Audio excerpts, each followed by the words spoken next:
situação econômica da Nicarágua piorou muito nos últimos anos em função da crise na Venezuela. A Venezuela vinha sendo um parceiro econômico muito importante para a Nicarágua, em especial vendendo petróleo a um preço muito baixo, às vezes com empréstimos a perder de vista. Quando a economia venezuelana entrou em colapso, isso levou a Nicarágua junto, então houve essa queda muito grande na qualidade de vida. E o estopim imediato dos protestos foi uma proposta de reforma na Previdência apresentada pelo presidente Daniel Ortega. Essa proposta prejudicava muito várias categorias de nicaragüenses, em particular os mais idosos. Houve protestos já de aposentados e que foram reprimidos com muita violência.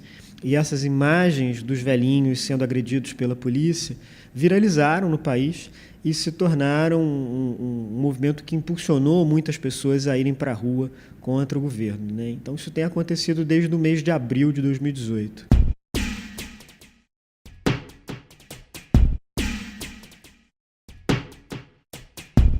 Os trâmites do sistema interamericano de direitos humanos são demorados. Você precisa convocar reuniões, reunir diplomatas, representantes dos governos, tudo isso leva tempo. Na realidade, 2 meses para montar uma equipe de especialistas de vários países, enviá-los até a Nicarágua para averiguar violações de direitos humanos, para os padrões da Organização dos Estados Americanos, é até um tempo bastante bom, né? Isso tem sido importante, né, essa presença da OEA, porque a crise da Nicarágua não tem ocupado as manchetes mundiais, ela tem ficado muito escondida diante de várias outras coisas que têm acontecido no mundo, e mesmo na América Latina ela fica sempre abaixo, por exemplo, da crise da Venezuela. E isso vem do fato da Nicarágua ser um país muito pequeno, com só 6 milhões de habitantes, uma economia reduzida também, mas é uma pena, porque o que tem acontecido lá é muito grave e merece uma atenção maior, né, da opinião pública internacional, inclusive aqui no Brasil.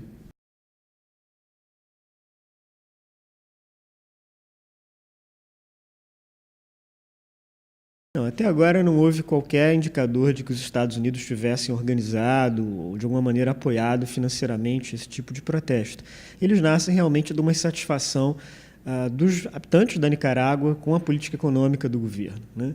E o que acontece hoje nos Estados Unidos é que o país tem uma agenda muito conflituosa para a América Latina, centrada principalmente na questão da repressão à imigração irregular, né, que afeta muito os povos centro-americanos de maneira geral.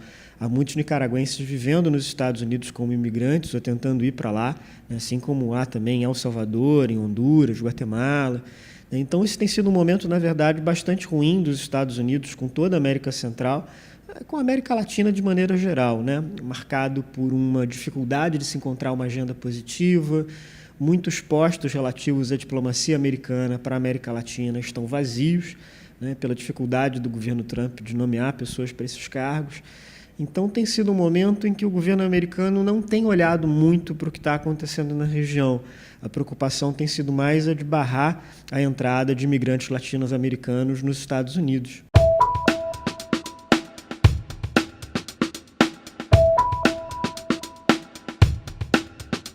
Daniel Ortega ascendeu politicamente como um dos líderes da Revolução Sandinista em 1979, e ele foi presidente da Nicarágua nos anos 80, né, ainda durante a Revolução Sandinista, fazendo um retorno a partir de 2006. Então, ele já está há 12 anos como presidente. E nessa sua volta, né, ao poder, ele retornou muito mais conservador. Ele fez uma série de acordos com empresários, com a Igreja Católica, né? Por exemplo, ele proibiu totalmente o aborto na Nicarágua, em qualquer modalidade. E ele voltou também com uma posição política mais fechada, com mais dificuldade de fazer alianças com movimentos sociais, com outros partidos de esquerda. Então, por exemplo, ele nomeou como vice-presidente a sua própria esposa, o que também é um elemento dessa crise, porque muitos manifestantes pedem a sua renúncia, né? Mas se ele deixar o poder, quem vai assumir a presidência é a sua própria mulher, né?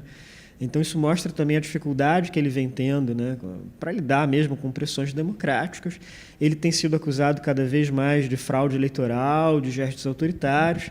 Então, quer dizer, há uma espiral autoritária no governo nos últimos anos.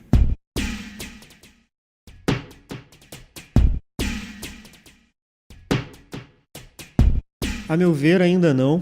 Quer dizer, ele é um governo que foi eleito democraticamente, mas que tem tomado uma série de medidas muito autoritárias. Então, mesmo não sendo uma ditadura, é um governo que precisa ser confrontado com os atos ilegais que vem praticando, com a violação das leis, né, com os gravíssimos abusos de direitos humanos que têm ocorrido no país. Agora, a sociedade nicaragüense tem mostrado um dinamismo muito grande, uma capacidade alta de organizar, de reivindicar, de apresentar demandas, mas tem enfrentado também problemas graves, em particular a falta de aliados internacionais, a falta de outros governos na região que se coloquem ao lado do Estado de Direito, do cumprimento das leis na Nicarágua. O país está muito abandonado, muito deixado de lado diante de outras crises mais graves na região.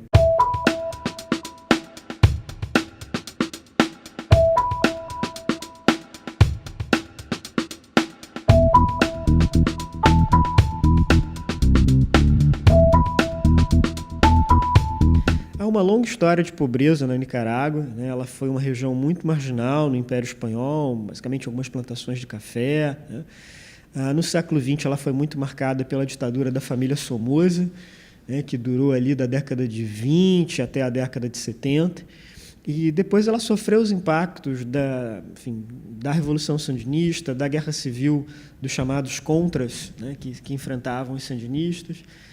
Ainda que, ao longo da última década, a Nicarágua tenha tido um certo nível de crescimento econômico, tenha feito um certo esforço para crescer, ainda que muito dependente também do petróleo barato da Venezuela. E a gente está vendo hoje que isso se mostrou uma aliança muito frágil a partir do momento em que a própria Venezuela entrou em colapso.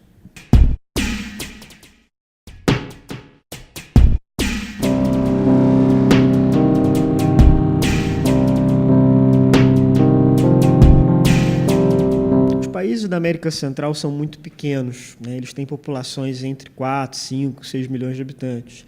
Economicamente, eles também não são muito relevantes, eles não são um grande mercado para nenhum dos grandes países da América Latina ou para os Estados Unidos.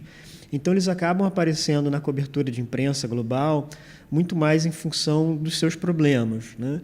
Da violência das gangues e do crime organizado, do impacto da imigração e do refúgio centro-americano nos Estados Unidos. Isso é uma pena, porque eles têm uma realidade que é grave, que é importante que seja melhor conhecida. Muitos dos problemas que eles têm enfrentado com o crime, com a segurança urbana, são problemas relevantes também para o Brasil, então a gente pode aprender um pouco com eles, né? Nem que seja para não repetir os erros que eles vêm cometendo nos últimos anos. Enfim, são países que realmente merecem mais o nosso cuidado, a nossa atenção.